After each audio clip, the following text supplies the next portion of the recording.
Hi, I'm Venus O'Hara and welcome to another video. Today I'm going to be talking about feminism. Oh my god.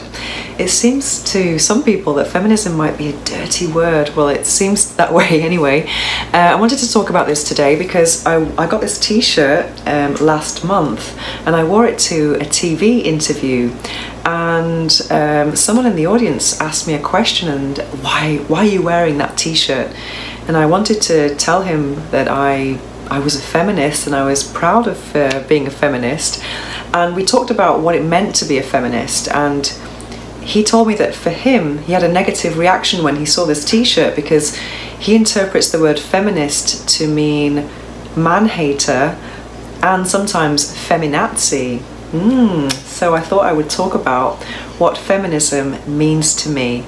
I've always been interested in feminism, and I've always defined myself as a feminist. And feminism for me just means gender equality, and it's something I was interested in from when I was a teenager. And when I was doing my university application process, I wanted to study French and women's studies, but I didn't really like the universities offering that combination. I did think about it, but in the end I chose to study European studies instead, and then in my final year I focused my theses on feminism. So I was able to bring feminism into my studies in the end, but from a more maybe politics perspective rather than sociology. So feminism, so for me, I can't even remember half of the things that I studied at the time about feminism, but I was always interested in, I guess, equality and working in equality at some point, because obviously if you study politics and you're interested in making a change in the world rather than maybe more than the corporate world. But also I had this interest in languages, and that was what was more important to me in the end. I was more concerned about where I was going to live rather than what I was going to do. So I think I did think about becoming, like, working for an organization or being more of an activist. But yeah, in the end it was more important for me to actually live somewhere like Barcelona, and learn Spanish. So I kind of forgot about thinking about working in feminism, but just wanted to be a feminist in my day-to-day life. And so then when I set up my blog, venusohara.org, 9 years ago, just last week actually, oh my god, then my objective was to have a feminist perspective, or to express my feminism through my art, as well as being a feminist in my private life and professional life every day. So I wanted to talk about, I've made some notes, some more things about, have I missed anything out? So feminism and my blog. Well, at first my blog was it was concerned with fetishism, which I guess I was thinking more about the male reader at the beginning, but still, whenever I took photos, because I'm an erotic model, fetish model, that's how venusohara.org started. I always wanted to project the most natural version of myself with unretouched images and celebrate the natural form. And I really think that is empowering, not just for the person doing it, but also for the spectator. I remember looking at some magazines in 2004, a magazine called Scarlet in the UK. In the very first edition, I think, I saw some pictures of a lingerie shoot, and I remember seeing that one of the models with goosebumps and compression marks on her thighs, and I thought, wow, this is really empowering, this is what real women look like. So I wanted to do the same thing with my own photos. I want to provoke that sensation in other women, so just to celebrate the natural form, really.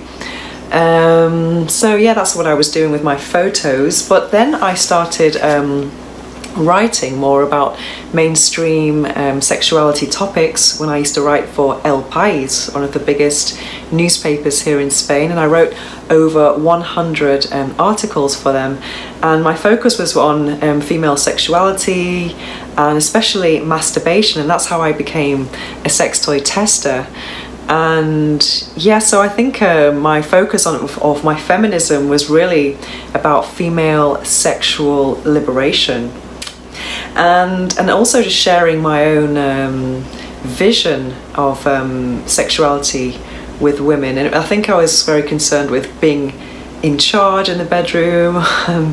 Yeah, just helping women enjoy their bodies. That's my mission in life. That's my feminism. But I remember I've always defined myself as a feminist, but I remember I've done lots and lots of interviews here in Spain, and I remember a few years ago someone asked me, but you say you're a feminist, but why aren't you very vocal about feminist issues, like things to do with pay or abortion, or there's so many battles that we have to fight still. And it's true, if you look at my Twitter or my Instagram, I'm not much of a feminist activist really but there's so many topics that if you're going to become a feminist activist on Twitter, then I'll be tweeting every minute, because there's so many things in the world. And it's not that I don't care about other issues, I definitely do, but it's just I don't really know about these topics 100% enough to tweet about them. I think you have to know. For me personally, I just want to be 100% sure about what I'm saying. I don't know, that might sound a bit strange, but I prefer to keep my tweets more orgasmic, more about my work and my own activism. But sometimes if I feel strongly about something, or then I might tweet it. If it reaches my heart in a certain way, then I might share it, but not in general. For me, being a feminist is not about how much noise I'm making about all these things, because I don't want to be an angry feminist, because if there's a lot to be angry about, I want to have orgasms and then share my orgasmic methods with other women and help women reach orgasms. And yeah, what was I going to say? Sorry.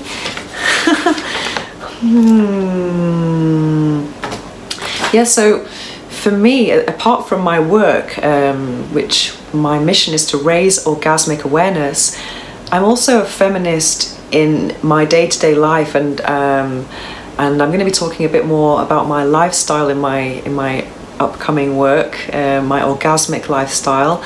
And how am I a feminist in that? Well, I'm a single independent woman, financially independent, and I'm sorry to say that I don't know that many women who are financially independent, which is very sad, and it's something I really want to promote, how important it is to have your own money in life.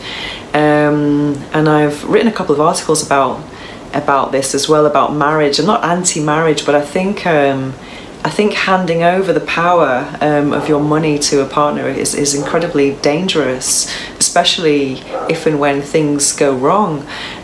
So that's something I do talk about in my work sometimes. Yeah, so basically I want to be a living, breathing feminist really. And also my work, I'm going to start giving talks now about my business and how my business model, and to some female entrepreneurs here. So I'm going to be really sharing all the knowledge that I have, and hoping to empower other women, and yeah. And what else am I going to do to be a feminist?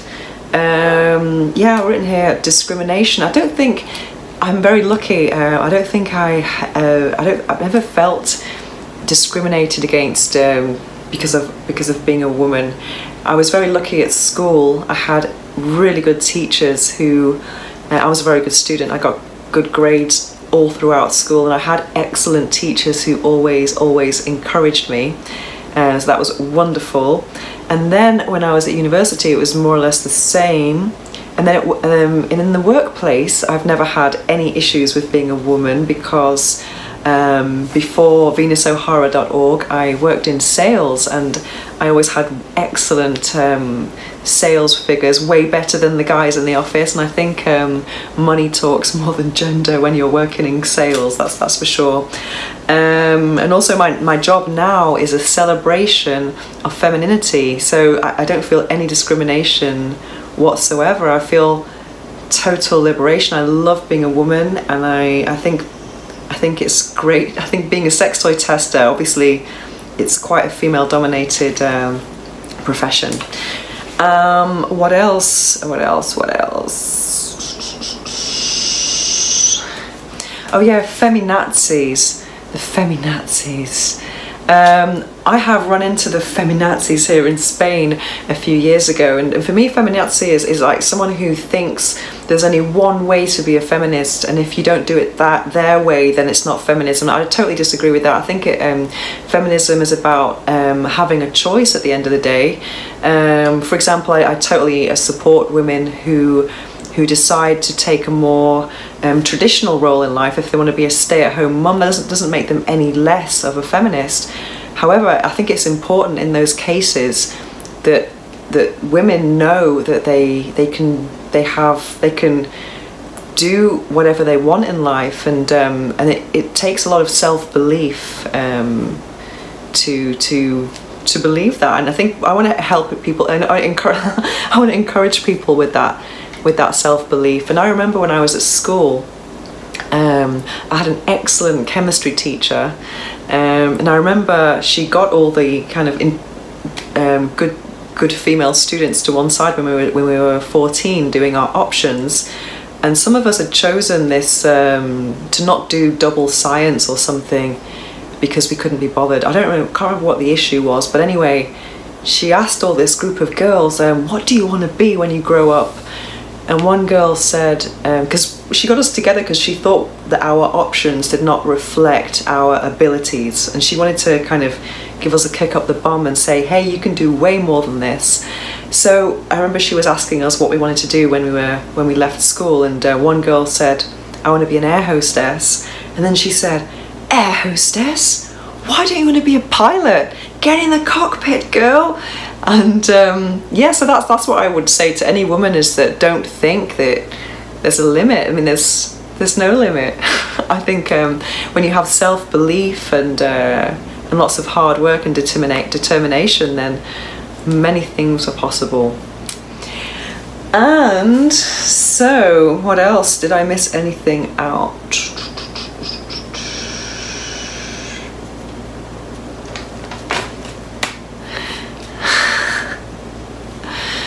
Feminism meaning man-hating? Absolutely not. I think feminism is good for men and women and the world. And going back to orgasms, I believe that helping women reach orgasm is an incredibly valid feminist cause. It's very important because orgasm is like your relationship with your body, your intimacy, and that can improve your intimacy with your partner. So the whole world would be a much happier place if it was more orgasmic, and there's no doubt about that. Anyway, I hope you've enjoyed this video, and see you next time. See you next time.